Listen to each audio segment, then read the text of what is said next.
Hi friends, ಇವತ್ತು ನಾನು ಬದನೆಕಾಯಿ ಎಣ್ಗಾಯಿ ಮಾಡೋದು ಹೇಗೆ ಅಂತ ತೋರಿಸ್ತಾ ಇದ್ದೀನಿ. ಮೊದಲಿಗೆ ನಾನು 4 ಬದನೆಕಾಯಿ ತಗೊಂಡಿದ್ದೀನಿ. ನಾವಿಬ್ಬರೇ ಇರೋದ್ರಿಂದ 4 ತಗೊಂಡಿದ್ದೀನಿ. ನೆಕ್ಸ್ಟ್ ನಾನು ಬದನೆಕಾಯಿನ ಈ ರೀತಿ ಕಟ್ ಮಾಡ್ಕೊತಿದ್ದೀನಿ. ಆ್ಯಕ್ಚುಲಿ ಈ ರೀತಿ ಕಟ್ ಮಾಡ್ಕೊಂಡ್ರೆ ಚೆನ್ನಾಗಿರುತ್ತೆ, ಬಟ್ ನಾನು ಇದನ್ನು ಮತ್ತೆ ಸಪ್ರೇಟ್ ಮಾಡಿ 2 ಭಾಗ ಮಾಡ್ಕೊಳ್ತಿದ್ದೀನಿ. ಯಾಕಂದರೆ ಆ ರೀತಿ ಮಾಡಿದ್ರೆ ಮಸಾಲೆ ತುಂಬ ಚೆನ್ನಾಗಿ ಹಿಡಿಯುತ್ತೆ ಅಂತೇಳಿ. ಬದನೆಕಾಯಿನ ಈ ರೀತಿ ಕಟ್ ಮಾಡಿ ನಾನು ನೆಕ್ಸ್ಟ್ ಇದನ್ನು ನೀರಿಗೆ ಹಾಕ್ತಾ ಇದ್ದೀನಿ. ನೀರಿಗೆ ಹಾಕಿ ಒಂದು ಸ್ವಲ್ಪ ಹೊತ್ತು ಬಿಡಬೇಕಾಗತ್ತೆ. ಬಿಟ್ಟರೆ ಕನಿ ಬಿಡುತ್ತೆ, ಇದು ಒಂದು ಸ್ವಲ್ಪ ಕಲರ್ ಬಿಡುತ್ತೆ, ಬ್ಲ್ಯಾಕಿಶ್ ಕಲರು. ಅದು ಕನಿ ಬಿಡೋದ್ರೊಳಗೆ ನಾವು ಮಸಾಲೆನ ರೆಡಿ ಮಾಡ್ಕೊಳ್ಳೋಣ. ಹೀಗೆ ನಾನು ನೀರು ಹಾಕಿ ಸಪ್ರೇಟಾಗಿ ಇಟ್ಕೊಳ್ತಾ ಇದ್ದೀನಿ. ಈಗ ನಾನು ಒಂದು ಪಾತ್ರೆಗೆ ಸ್ವಲ್ಪ ಎಣ್ಣೆನ ಹಾಕ್ಕೊಂಡಿದ್ದೀನಿ.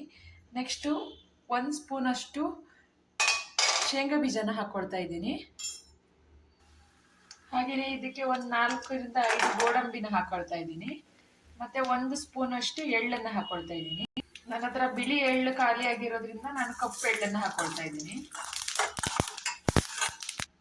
ಇದಕ್ಕೆ ನಾನು ಒಂದು 4 ರಿಂದ 5 ಬ್ಯಾಡಗಿ ಮೆಣಸನ್ನ ಸೇರಿಸಿ ಚೆನ್ನಾಗಿ ಹುರ್ಕೊಳ್ತಾ ಇದ್ದೀನಿ.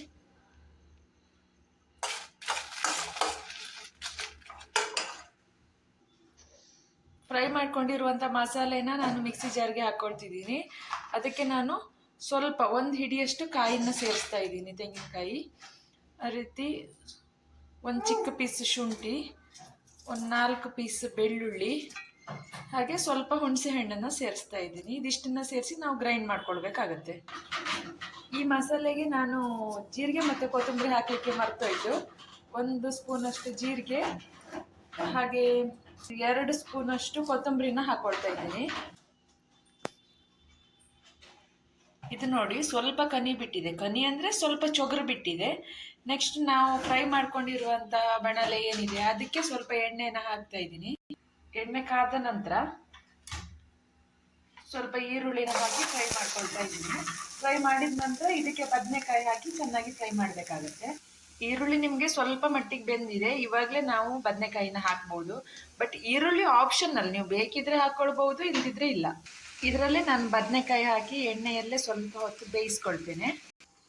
ಇದು ಬೆಂದ ನಂತರ ಮಸಾಲೆ ರೆಡಿ ಆಗಿರುತ್ತೆ, ಅದನ್ನು ಅದಕ್ಕೆ ಹಾಕಿಬಿಟ್ರೆ ಆಯಿತು. ಇದಿವಾಗ 3/4% ಬೆಂದಿದೆ. ಇದಕ್ಕೆ ನಾನು ಸ್ವಲ್ಪ ಉಪ್ಪನ್ನು ಸೇರಿಸ್ಕೊಳ್ತಾ ಇದ್ದೇನೆ. ನಂತರ ಇದಕ್ಕೆ ರುಬ್ಬಿಟ್ಕೊಂಡಿರುವಂಥ ಮಸಾಲೆ ಏನಿದೆ ಅದನ್ನು ಸೇರಿಸಿದ್ರೆ ಆಯಿತು. ಮಸಾಲೆಯನ್ನು ಸೇರಿಸ್ಬಿಟ್ಟು ಮಸಾಲೆ ಸ್ವಲ್ಪ ಹಸಿ ವಾಸನೆ ಹೋಗೋವರೆಗೆ ಬೇಯಿಸಬೇಕಾಗುತ್ತೆ. ಅಂದರೆ 1 ಕುದಿ ಬರೋವರೆಗೆ ಬೇಯಿಸಿದರೆ ರೆಡಿ ಆಗುತ್ತೆ. ಈಗ ನೋಡಿ, ಬಿಸಿ ಬಿಸಿಯಾಗಿ ಹಾಗೂ ರುಚಿ ರುಚಿಯಾದಂತಹ ಬದನೆಕಾಯಿ ಎಣ್ಗಾಯಿ ರೆಡಿಯಾಗಿದೆ. ಫೈನಲಲ್ಲಿ ಇದಕ್ಕೆ ಸ್ವಲ್ಪ ಕೊತ್ತಂಬರಿ ಸೊಪ್ಪು ಆ್ಯಡ್ ಮಾಡಿಬಿಟ್ರೆ ಆಯಿತು. Thank you friends. ಯಾರೆಲ್ಲ ಇನ್ನು ನಮ್ಮ ಚಾನಲ್ಗೆ ಸಬ್ಸ್ಕ್ರೈಬ್ ಆಗಿಲ್ಲ, ಸಬ್ಸ್ಕ್ರೈಬ್ ಆಗಿ. ಹಾಗೆ ಪ್ರತಿಯೊಂದು ವಿಡಿಯೋನು ನೋಡಿ. Thank you.